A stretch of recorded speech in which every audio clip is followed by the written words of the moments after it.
So hello guys, आप सभी का मेरे यूट्यूब चैनल पर स्वागत है। तो आज मैं अपने चैनल में बात करने जा रहा हूँ कि आज मुझे पूरे कनाडा में आए 1 महीना हो गया है और मैंने पूरे कनाडा में 1 महीने के दौरान क्या क्या डिफ़िकल्टीज फेस की, मैंने क्या क्या किया एग्जैक्टली, कैसे मैंने अपना अकोमोडेशन ढूंढा, कैसे काम ढूंढा, सब कुछ मैं इस वीडियो में बताऊँगा। तो बस आप सब जुड़े रहिए इस वीडियो में। और हाँ, ये मेरा पहला व्लॉग है, सो आज से hope so I will continue my blogging. So चलिए शुरू करते हैं इस वीडियो में मेरी जर्नी जो कि मैंने कनाडा में अभी तक की है।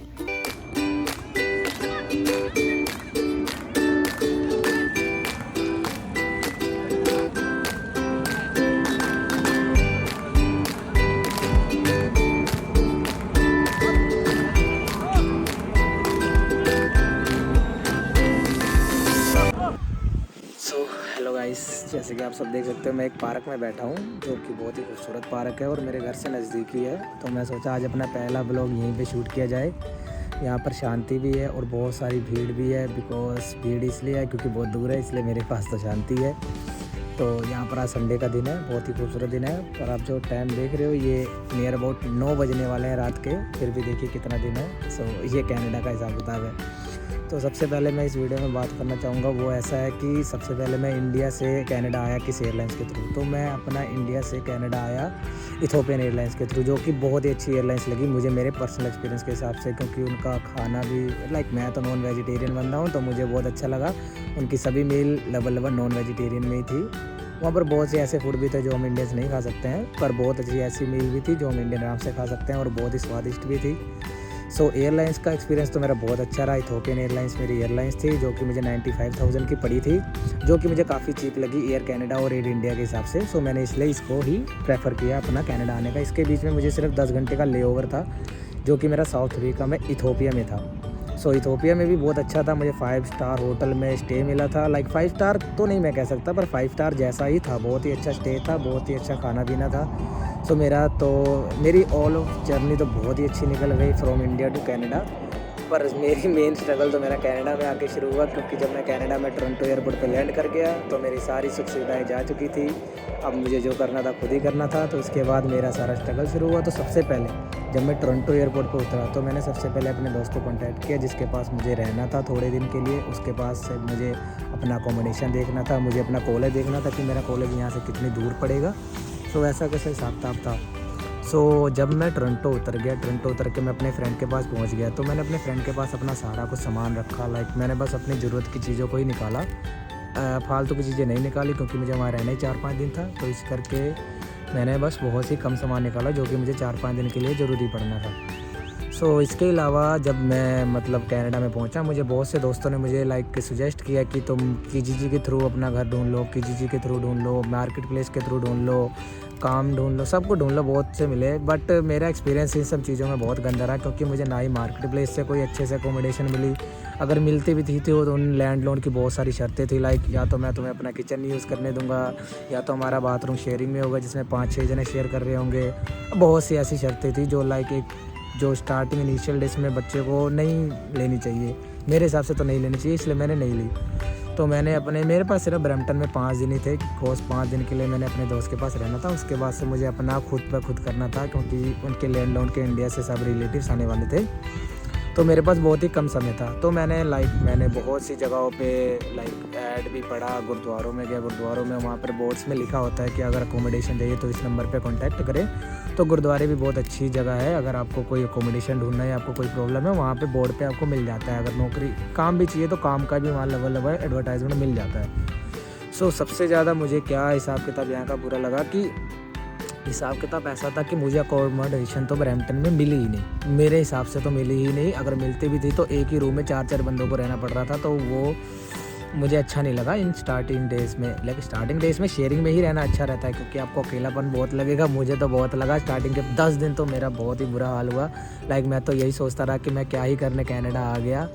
बट मैंने ये सब सोचा, अपना दूर रखा, और मैंने बस सोचा कि चलो अब कनाडा आ गए हैं तो कुछ करना है, कुछ करके जाना है। तो बस इसी चक्कर में मैंने सारा कुछ दूर रखा। पर ट्रस्ट में गाइस, स्टार्टिंग में अपने आप को पूरा मजबूत बना कर आना इंडिया से। यहाँ पर ऐसे आप ये सोच के आ जाओ कि कनाडा बहुत ही सुंदर है, कनाडा बहुत ही अच्छा है, तो वो बस शुरू के 3-4 दिन ही है। उसके उसके बाद आपको ऐसी होम सिकनेस होने वाली है, लाइक आप तो बस यही सोचोगे कि मैं कनाडा क्या ही करने आ गया। तो ये मेरा पर्सनल एक्सपीरियंस है जो मैंने अभी तक फेस किया।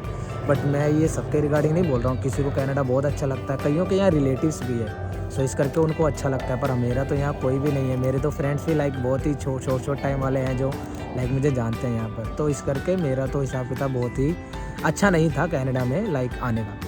तो जब मैंने अपना अकोमोडेशन ढूंढा तो मुझे ब्रैम्पटन में तो अकोमोडेशन मिला ही नहीं। मैंने किजी पे बहुत सारे एडवर्टाइजमेंट का रिप्लाई भी किया, मैंने बहुत सी जगहों पे किया कि मुझे चाहिए। तो मैंने बहुत से लाइक घर विज़िट भी किए, तो उन्होंने बहुत ही अलग अलग शर्तें रखी कि हम आपको अपना किचन नहीं यूज़ करने देंगे, हम आपको अपना बाथरूम नहीं यूज़ करने देंगे, हम आपको सुबह आपको लाइक हमसे टिफ़िन लगवाना पड़ेगा। मुझे तो एक ऐसा घर भी मिला जिसमें मुझे उन्होंने बोला कि अगर मेरे घर में रहना है तो आपको मेरे ही घर का टिफ़िन सर्विस लगवाना पड़ेगा, जो कि मुझे कॉस्ट पड़ता $220 लाइक $220 मुझे पर मंथ कॉस्ट पड़ता टिफ़िन लगवाने का। और जो कि सिर्फ एक टाइम ही मिलता है, लाइक खाना 3 टाइम का मिलता है पर एक ही टाइम टिफ़िन आ जाता है जिसमें 8 रोटी और 2 तरह की सब्जियां होती हैं बस। ये $220 में मुझे पूरे मंथ का यही मिलने वाला था। तो मुझे अच्छा नहीं लगा, ये सब हिसाब तो मुझे बिल्कुल अच्छा नहीं लगा।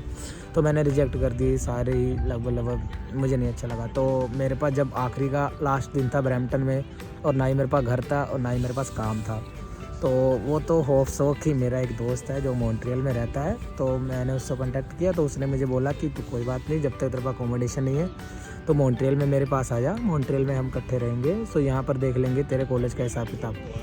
पर मेरा कॉलेज मॉन्ट्रियल से बहुत दूर पड़ जाता है। लाइक मेरा कॉलेज किचनर में, मेरा कोनेस्टोगा कॉलेज है डून कैंपस, तो वो किचनर में पड़ता है, जो कि मॉन्ट्रियल से नियर अबाउट 600 to 700 किलोमीटर्स पड़ जाता है। इन बिटवीन, इन दोनों के बीच में पड़ता है। तो लाइक मेरी ऑनलाइन क्लासेस थी, इसलिए मुझे कोई इशू नहीं था। तो मैंने अपना बहरिया बस्त्रा उठाया और राइड पकड़ी और सीधा मॉन्ट्रियल के लिए निकल लिया। तो जब मैं मॉन्ट्रियल पहुंचा तो एक सुकून इसलिए मिला क्योंकि अब मुझे अकोमोडेशन की टेंशन नहीं थी, क्योंकि मुझे अकोमोडेशन मिल चुकी थी। लाइक अब मैं जब तक चाहता तो यहाँ तब तक रह सकता था। लाइक मेरे पास 4 महीने थे, तो मैं जब तक चाहता तो जब तक तो यहाँ रह ही सकता था। तो इसलिए मुझे अकोमोडेशन की टेंशन तो मेरी दूर होगी। पर उसके बाद मेरी मेन टेंशन आ गई कि यहाँ पर जॉब कैसे ढूंढें। बिकॉज जब स्टार्टिंग डेज थे तब तो हमें जॉब का इतना इशू नहीं है, क्योंकि हमारे पास भाई इंडिया से भी करेंसी लेके आते हैं, इंडिया से भी पैसे लेके आते हैं, हमको हमारी GIC भी आती रहती है।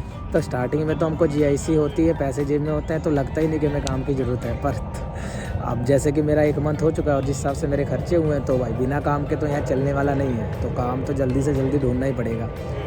तो इस चक्कर में मैंने काम ब्रैम्पटन में भी मैंने 2-3 दिन ढूंढा था काम, पर ब्रैम्पटन में मुझे अकोमोडेशन ही नहीं मिल रहा था। तो काम तो बहुत ही दूर की बात है, काम तो वहाँ पर लगा लो, ब्रैम्पटन में तो काम है ही नहीं। मतलब ऐसा है कि अगर आपके पास कोई यूनिक स्किल है, आपके पास एक्सपीरियंस है, तो आपको काम कहीं भी मिल जाएगा। पर अगर आप एज अ फ्रेशर हो, आप अपना सीधा डिग्री पूरी करके यहाँ पर कोई पोस्ट डिप्लोमा कोई भी ग्रेजुएशन करने आए हो बिना एक्सपीरियंस के, तो यहाँ काम मिलना बहुत ही मुश्किल है। बट मॉन्ट्रियल में ऐसा हिसाब किताब नहीं है। मॉन्ट्रियल में ऐसा है कि मैंने आज यहाँ पहले दिन अकोमोडेशन मिल गई, पहले तो ये टेंशन ख़त्म होगी। और दूसरा मॉन्ट्रियल में मेरे साथ ऐसा हुआ कि मैंने आज काम ढूंढा। लाइक मैंने 2-3 एजेंसियों में जाके अपना रजिस्ट्रेशन करवाया और 2-3 दिन के बाद मुझे काम मिलना शुरू हो गया। और मुझे काम भी ऐसे नहीं कि एक ही एजेंसी से मिला, 2 एजेंसी मिला तो एक ही एजेंसी से, पर मुझे काम बल्क्स में मिलने लग गया। लाइक तुम्हारे पास अगर 40 घंटे है तो वो एजेंसी तुम्हारे 40 घंटे भी पूरे करवा देती, इतना अच्छा काम मिल गया मॉन्ट्रियल में। सो इसलिए मॉन्ट्रियल तो मैं तो कहूँगा भाई, अगर फ्रेशर हो, अगर कोई तुम्हें रिस्ट्रिक्शन नहीं है कि कॉलेज के पास ही रहना है, ऑनलाइन क्लासें हैं, तो भीड़ भड़ाके वाला इलाकों से दूर जाओ। ब्रैम्पटन टोरंटो लाइक वो थोड़ा भीड़ भड़ाके वाला इलाका है, क्योंकि हमारे इंडियंस का हिसाब ऐसा है कि कनाडा मतलब ब्रैम्पटन टोरंटो। सो ज़्यादातर इंडियंस हमारे ब्रैम्पटन वाली साइड ही जाते हैं। तो वहाँ पर ऐसा है कि हर स्टूडेंट को काम चाहिए, और काम के चक्कर में वहाँ पर इतनी लंबी लंबी लाइनें लगती हैं, और एक ही काम के लिए वहाँ पर 10-10 बंदे 50-50 बंदे लाइन में लगे हुए हैं। बट यहाँ मॉन्ट्रियल में ये सीन नहीं है। मॉन्ट्रियल में काम है, काम अच्छा है, काम अच्छे से भी है और बहुत ही अच्छा काम है। मैं ये भी नहीं बोलूँगा कि इंडिया की तरह एकदम गधा मजूरी कराते हैं, तो बिल्कुल मतलब ठीक ठाक है। सो ठीक ठाक काम तो यहाँ पर बहुत सही है। मैं तो ये कहूँगा कि अब मेन बात आ जाती है कि आपके पास काम करने के लिए आवर्स कितने हैं। जैसे मेरे पास तो सिर्फ 20 घंटे आवर्स थे, तो मतलब मेरे को तो 20 घंटे तो मेरे को बहुत आराम से मिल गए। तो यहाँ पर ऐसा है कि कैश पे काम मिलना तो बहुत मुश्किल है। तो कैश पे तो ढूंढना, लाइक मैं ढूंढ ही रहा हूँ पिछले 1 मंथ से, और मुझे अभी तक मिला नहीं है। मेरी कैश पे सिर्फ 1 ही मंथ लगी है। सो ये हिसाब किताब रहा अभी तक तो मेरा अकोमोडेशन और लाइक जॉब के रिलेटेड। बट अब बाकी सबका हिसाब किताब ऐसा है कि लाइक मैंने अभी तक जितना मैंने एक्सप्लोर किया है कनाडा, लाइक घूमने के लिए तो यहाँ प्लेसेस बहुत अच्छी हैं, इसलिए अगर आप नवे नवे आ रहे हो, कनाडा से आ रहे हो, तो ऐसा है कि मतलब मैं तो अभी कुछ ज़्यादा बोल नहीं सकता क्योंकि मुझे अभी इतना स्ट्रगल फेस नहीं हुआ। स्ट्रगल तो मेरा स्टार्टिंग में हुआ था जब मैं ब्रैम्पटन में था, बिकॉज ना ही मेरे पास कोई पक्की अकोमोडेशन थी, ना ही मेरे पास कोई जॉब था। तो इस वजह से मुझे लगता था कि लाइक मुझे आगे जाके मुश्किल होने वाली है। बट इन मॉन्ट्रियल में आने के बाद मेरा हिसाब किताब सही हो गया। अब मैं जब तक मॉन्ट्रियल में हूँ, जब तक मेरे पास काम भी है, मेरे पास फिक्स काम है, मैं किसी एजेंसी के थ्रू नहीं हूँ, मैं डायरेक्ट हायर्ड हुआ हूँ। इसलिए मुझे अभी तो काम की टेंशन नहीं है। बट ऐसा है कि अगर आपको काम नहीं मिल रहा है तो आप ढूंढते रहिए। कनाडा में ऐसा नहीं है कि काम है नहीं, बस ये है कि काम मिलना मुश्किल है, बट काम है, यहाँ पर काम है। मैंने बहुत से बच्चे देखे हैं जो डबल शिफ्टें भी कर रहे हैं। तो आप खुद ही सोचिए, अगर वो डबल शिफ्टें लगा सकते हैं तो आपको सिंगल शिफ्ट नहीं मिलेगी। हार मत मानिए सबसे पहली बात, और अपने आप को इंडिया से पूरा स्ट्रॉन्ग करके आइए, क्योंकि यहाँ पर भाई एक टाइम ऐसा भी आ जाता है कि लाइक आपके पास कुछ भी नहीं होगा करने के लिए, कुछ भी नहीं। लाइक आपने चलो अपनी असाइनमेंट भी बना ली जो कॉलेज से मिली, आपने असाइनमेंट भी बना ली, आपने अपना काम का शिफ्ट भी लगाया है, आज आपके पास पूरा दिन फ्री है। तो यहाँ पर हिसाब किताब ऐसा हो जाता है कि आपको समझ ही नहीं आएगा मैं क्या करूँ, और आपको बहुत ही घर की याद आएगी। और लाइक यहाँ पर दोपहर के टाइम तो वहाँ पर रात हो रही होती है, तो हम तो फ़ोन भी नहीं कर सकते हैं रात में। ये सब चीज़ें होने वाली हैं, तो अपने आप को प्रिपेयर करके आओ। वैसे कनाडा बहुत अच्छा है भाई, मेरे हिसाब से तो बहुत अच्छा है। घर की याद आती रहती है, 2-3 दिन बाद आती रहती है। रोज़ घर वालों को फ़ोन करते रहो, मैं भी करता रहता हूँ, कभी कभी भूल जाता हूँ तो घर वाले कर देते हैं। एक्सपीरियंस बहुत अच्छा है। मैं तो बस यही कहूँगा गाइस, आना तो अपने आप को स्ट्रॉन्ग बना कर आना, थोड़े बहुत स्किल डेवलप करके आना, वहाँ से कुछ सीख के आना। और ये MS Excel, MS PowerPoint तो ये भाई पक्का करके आना। यहाँ पर तो ये बेसिक स्किल्स तो चाहिए ही चाहिए। इंडिया में सर जाता था इनके बिना, पर यहाँ पर तुम्हें कोई भी कोर्स करना है ना तो ये बेसिक स्किल्स चाहिए। तो इसको तो ज़रूर करके आना, वहाँ पर थोड़ा एक्सपीरियंस लेके आना इस सब चीज़ों को कैसे करना है।